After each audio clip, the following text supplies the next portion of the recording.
penuh dengan rasa takut. Jadi kalau macam, karena yang kita tahu saat ini koneksi antar manajemen klub sekarang di Liga 1 sangat kuat.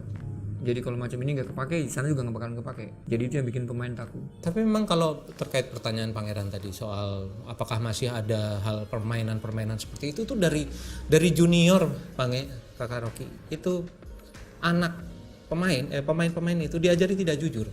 Yang mengajari tidak jujur siapa? Pelatihnya sendiri, manajernya sendiri, orang tuanya. Pencurian umur itu saya jagain sekuat-kuatnya tetap aja masih bobol. Jadi yang dipalsukan bukan lagi akta kelahiran atau apa, buku SD, buku besar SD mereka bisa palsukan, rapot SD mereka bisa palsukan.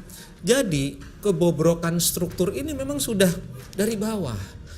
Kalau tidak ada kompetisi-kompetisi yang menjaga itu, kompetisi anak muda, ini sampai atas kita akan terus aja nih problem dalam tanda kutip tidak adanya moral pada permainan sepak bola itu basicnya sudah ada dari bawah. Sama memang benar Bung, karena itu yang saya bilang 14 bagus, 16 bagus, 19 bagus.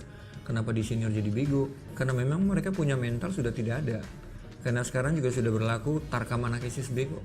Tarkam anak SSB. Saling bajak.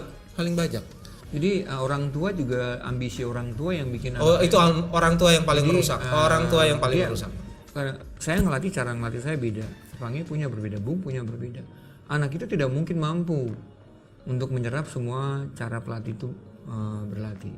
Ya, terus kedua, mau itu anak-anak umur 12, 13, 14, itu cara bermain pasti beda.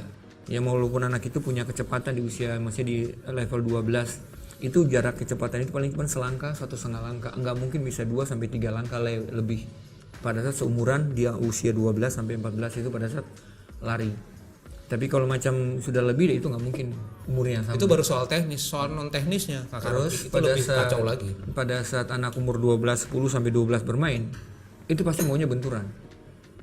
Tapi kalau sudah anak yang di atas dan bermain, mereka pasti bermain akan lebih hati-hati dan lebih pintar untuk tidak benturan. Itu cara bermain yang paling menonjol dari anak yang beda umur.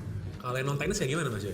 Sebetulnya pembinaan di level klub. Nah, kalau udah soal SSB, persoalannya adalah siapa yang membiayai ini. Kebanyakan SSB, mungkin 90% SSB di Jabodetabek dibiayai oleh para orang tua. Sehingga para orang tua inilah yang menentukan merah, hijau, kuningnya SSB ini. Siapa yang main dan macam-macam. Sehingga kemudian kita mendapatkan sebetulnya konflik yang terus-menerus di antara pelatih dengan orang tua di tingkat SSB. Biasanya pelatihnya nyerah karena urusannya financial. Ketika secara finansial mereka menyerah, yang terjadi adalah ya SSB ini mengorbankan anak-anaknya sendiri. Mereka memainkan pemain-pemain yang dalam tanda kutip tidak pernah latihan misalnya, tidak mampu, karakternya jelek, sering memaki wasit dan macam-macam. Itulah yang terjadi di level itu. Karena tidak ada ikatan, karena tidak ada lem yang bisa menyatukan mereka. Oke, kita akan menuju level yang lebih tinggi. Bersatulah para orang tua, nggak ada. Ya orang tua dengan egonya masing-masing, mencuri umurnya, memasukkan. Saya bikin kompetisi, aturannya udah sangat rigid, sangat keras. Tetap aja ada yang main-main, mengambil pemain lah untuk kompetisi yang lain. Mereka bermain Sabtu, mereka bermain Minggu. Ketika bermain hari Minggu, terjadilah banyak sekali kartu kuning dan kartu merah. Yang itu sebetulnya bukan sama sekali cita-cita orang yang bikin kompetisi usia muda. Nggak ada harusnya kartu kuning, nggak ada kartu merah. Tapi apa yang terjadi? Kartu kuning dan kartu merah. Karena apa? Orang tuanya ambisi. Hari Sabtu mereka main di kompetisi yang lain, hari Minggu di kompetisi yang lain. Jadi ini kan sebenarnya